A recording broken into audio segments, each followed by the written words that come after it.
optimistic tone. We have a nuclear submarine also positioned. We have many things happening that we hope, in fact, I'll go a step further. We hope to God we never have to use. With that being said, I really believe that it makes sense for North Korea to come to the table and to make a deal that's good for the people of North Korea and the people of the world. I do see certain movement, yes, but let's see what happens.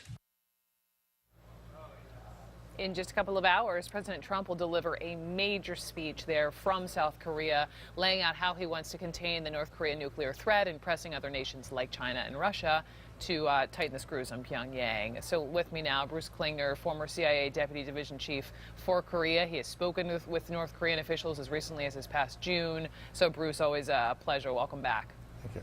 Thanks. What do you make of the change in tone from the president? It certainly is a change in tone, as you point out, from the fire and fury and threatening to destroy North Korea.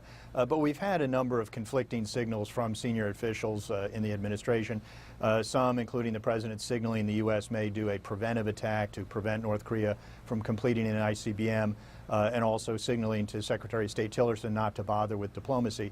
But also other times, the president has said he'd be honored to meet with Kim Jong-un, that he'd be willing to meet, that there's a potentially he could get him to negotiate away the nuclear weapons. Said it as recently as this weekend.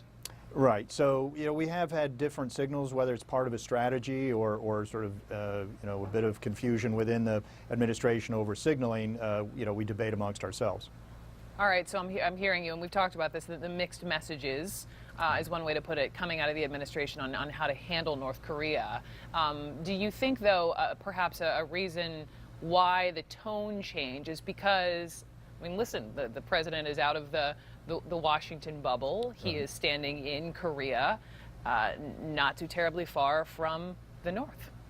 Right. There were a lot of concerns before the president arrived in Korea whether he would have very bombastic language, which could raise tension even further and perhaps even lead to a miscalculation by North Korea. So certainly our allies will welcome a more measured tone, that it is perhaps signaling a willingness to have diplomacy, but of course always having the U.S. willing to defend ourselves and our allies if North Korea does decide to attack.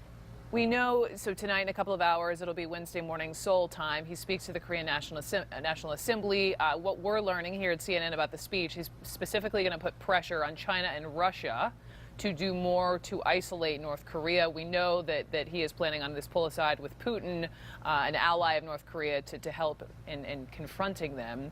What does he need to say, Bruce, tonight to bring China and Russia into the fold? Well, I hope he articulates sort of a clearer picture of what the administration's policy is on North Korea. In talking with officials, I think you detect a much more coherent, much more nuanced strategy than one gets just from hearing the public messaging. So I think if he articulates that, it would make much more sense to not only our allies but also to Russia and China.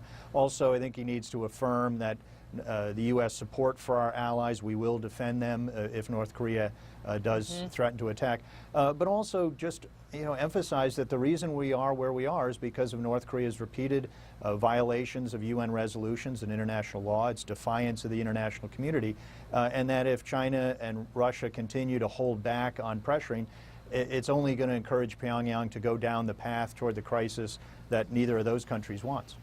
I should point out, I was in Korea just a couple weeks ago. I was talking to a number of members of the military who are stationed there, precariously closely to the north. But I talked to a number of Americans, expats, teaching English, business people who choose to live there. And one of the questions I posed to them was, who worries you more? Is it Kim Jong-un or is it actually President Trump?